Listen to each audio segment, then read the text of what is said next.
What's up, everybody? Welcome back. 2020 bow build series, I guess, what we've been working on recently. And this specific video is more about the accessories that we're putting on the bows and the weights, and really trying to personalize the setup to each one of you. These two bows, again, I've got my Axios Ultra set at 80 pounds, and I've got an RX4 Ultra set at 70 pounds.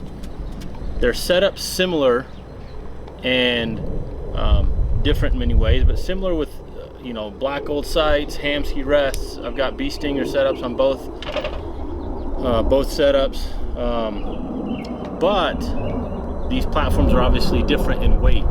Now, I wasn't intentionally trying to get both of these bows to weigh the same finished weight, but at the same token, I want them to feel similar to each other. So you can take two things from this video. Number one, if you're really looking to lessen the overall mass weight of your bow, just because sometimes it feels like we're carrying a brick when we're hunting in the fall, there's a few things you can do here to incorporate or consider and maybe lighten up your bow. Like I said, in this situation, I've actually built both of these bows, and they're finishing out very, very similar to each other. I'll go over that weight at the end. So first things first, on my sights, on the RX4 Ultra, running the Ascent Verdict, but I do have the micro adjust head as well as the windage and elevation on the Pro Bar. And then on the Axios Ultra, running the Mountain Light sight, also 5-pin, but again, really minimize the bells and whistles on that sight. So the difference in weight is 11.2 ounces to 8.3 on the Mountain Light. So almost 3 ounces of difference right there, shaved off of the sight weight. So moving down, you know, I've got the pup wanting to play. I've got the on the Trinity rests from Hamskea. On my Axios, I do not have the capture hood on there, and on the Ultra I do, on the RX4 Ultra. That doesn't equate to a lot. I believe it's half an ounce, but still it's something.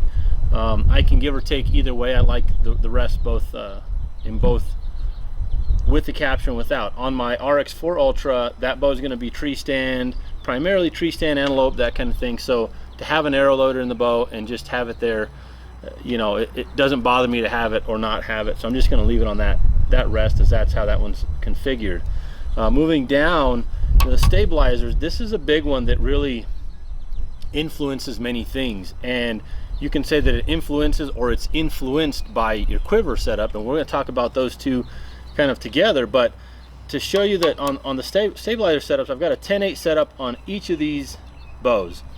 On the Axios, I've got 3 ounces in the front, 3 ounces in the back. On the Ultra, RX4 Ultra, I've got 4 ounces in the front, 3 ounces in the back. Plus, I left the rubber dampeners on there. So each one of these, actually the two of them together, two of them together equal an ounce. So it's not a lot, but still, when you start to think about, I've got an extra ounce on the front, plus I left both these on, it's 2 ounces more on the Ultra setup than on the Axios. So, and again, more mass weight on the Axios starting platform, half a pound heavier than on the carbon bow. So we're starting to lessen the weight on a few components here and there. And really, this bow, this 80-pound bow, for two reasons: it's a touch heavier starting platform, and it's got more holding weight. I do feel like this bow holds a tad bit steadier for me. Not a lot. These both of them are holding very well, but this Axios is holding just a touch steadier. So a couple things you can integrate and consider. You know, I've got a bee stinger offset bar on the Ultra, and I've got this Easton offset bar. They weigh almost identical, and if you wanted to get into something that was even a touch lighter, this AAE bracket on the, I believe it's a Hunter kit, you can, you know, if you can live with the adjustability, you're minimized on how much you can adjust here. But this, double check on my weight here. I just got my regular kitchen scale to check a bunch of this stuff. So this is 1.2 ounces as opposed to 2.6 ounces on the bee stinger bracket. The AAE, again, half the weight, but you do lose a lot of the adjustability. So if you can get by with just being able to accept the adjustments that you can make on a more basic bar like this, that's another weight shavings you can, continue to take off of that bow. So other than that, again, the rubber dampeners, I lost those. But again, talking about why we have an offset bar and counterbalancing the weight and stability and not wanting to have to add a whole bunch of torque when you draw your bow back to stabilize it, these bars are a direct reflection of what we have on the other side of the bow. So having more weight, whether it be a 5, 6, 7 arrow quiver or a heavier quiver, really in turn makes us add more weight, change the leverage point, to our offset bar and our stabilizer setup. So to kind of look at both things at once here, I have both of these set up here, and I've only honestly shot the RX4 Ultra with the quiver on it, as I've turkey hunted with that bow, and went with the 4 arrow one-piece quiver from Hoyt on that one. But I usually like a 2-piece quiver for my western hunting, my hunts. I like the quiver to be set on there, arrows loaded in there. I shoot it that way all the time. Just last season I started to consider, when I whitetail hunt, to have a 1-piece quiver to take it off in case I want to just have that bow again a little bit more maneuverable, a little bit more lighter weight. But talking directly about the quivers now on the weight piece, a tight spot quiver, the 5 arrow quiver is advertised at 9.9 ounces. When you actually weigh it with the mounting bracket, you're up to about 10.7. That's with screws and everything. This is I've used this for many years on multiple setups, but I really like this 5-piece. It's built very, very well, and that's the other consideration you have to take into account when you start to look at, lightening up the weight. Are you going to sacrifice durability? So is it something that you're willing to take that risk? So just continuing to explain the options here. If you go to a 2-piece, which this is actually one of the 2-piece quivers I used last year on one of my setups. This setup here, it's a 4 arrow quiver, weighs in at 6.3 ounces. So again, you're more than 4 ounces difference, almost 4.5 ounces difference from the tight spot to the 4 arrow 2-piece quiver from Hoyt. Now, is this as durable? Possibly not. Okay, this is probably the tight spot's a touch more durable, but this does allow your arrows to be tight to your bow. The other thing to consider when you start to consider just the weight of your arrows, each arrow is roughly an ounce. Okay, it's about 445 grains roughly is an ounce, give or take a few grains. So when you consider 5 arrows in your quiver and 4.5 ounces heavier, now you start talking about another ounce on top of that, and it's not quite half a pound, but it's almost half a pound difference than this setup with 4 arrows in it. So something to consider. And when you start looking at that as a weight feature, then that's going to directly result in what your offset bar and how much weight you need to have on that, and you can start to minimize that. Now, I'm a huge believer that a heavier bow is a steadier bow. However, practicality again, we're not going to carry a target bow in the woods with a 10-pound target bow just to have the steadiest shot we can. That's just not super practical. At the same token, I don't personally like a super lightweight bow, because it's tougher to get that bow to hold steady. So when you start to break this down, understand a few important factors. 16 ounces in a pound. Again, I just use this is my kitchen scale that I usually weigh when I'm packaging my meat, to check accessories on there. And then it matters when you start to check the overall weight, lighten it up as best you can, because I usually run a GoPro with some kind of a mount on the stabilizer. I'm messing with it on the top of the riser, so I'm trying to figure out where I can get the best image quality or video quality as I'm on one of my hunts. But at the same time, just let me show you here, I'm cutting ounces where possible, but then you take a GoPro camera with this mount, 10.2 ounces. So it's almost one of those things that I'm going to add more mass weight to this bow just by putting that camera on. So when I start to try to streamline a few things, it's because of the overall package. It's going to add the weight back up there.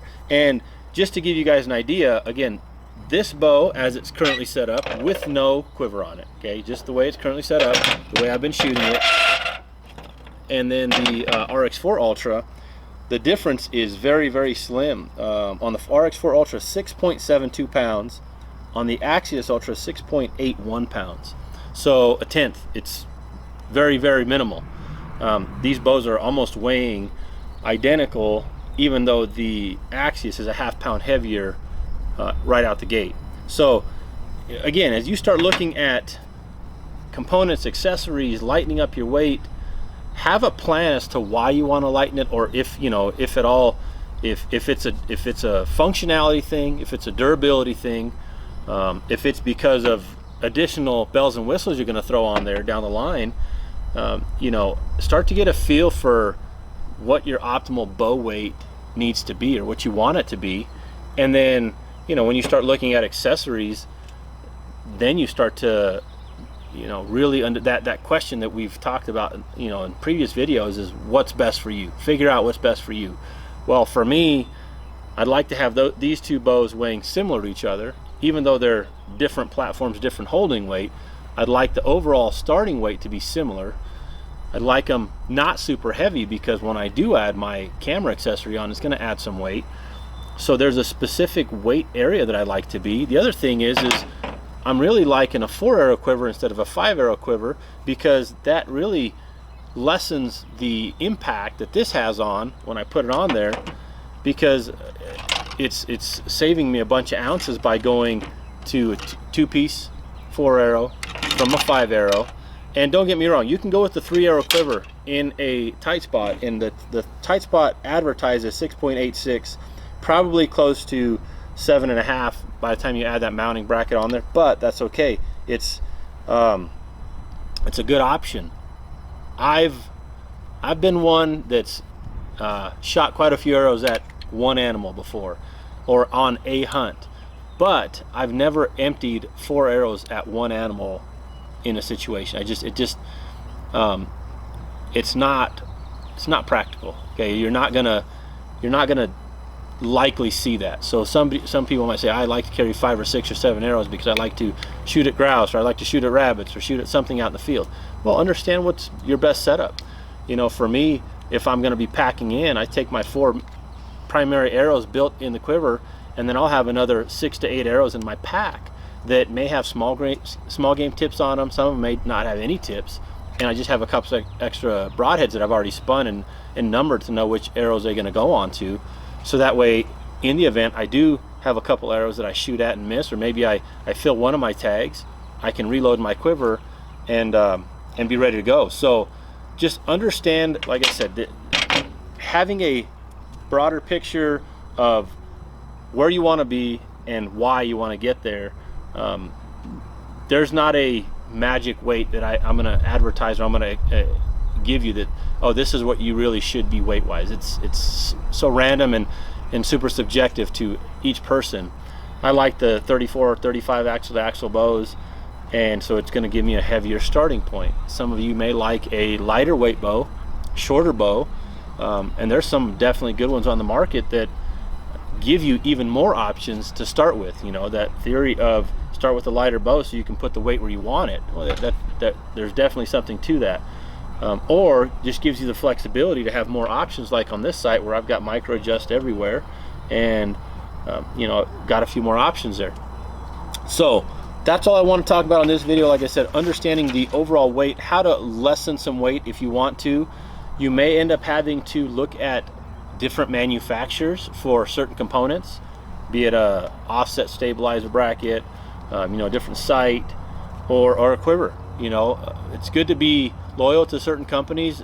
You know, if you're a pro staff for somebody, then obviously that's going to change the situation. But if you're really just trying to build your best setup to help you be most successful, you got to look at different options, different products, and see what you like best. So hope you enjoyed this video. We're going to continue with just breaking down little parts and pieces of the bow build process and the preparation for the season in this bow build series.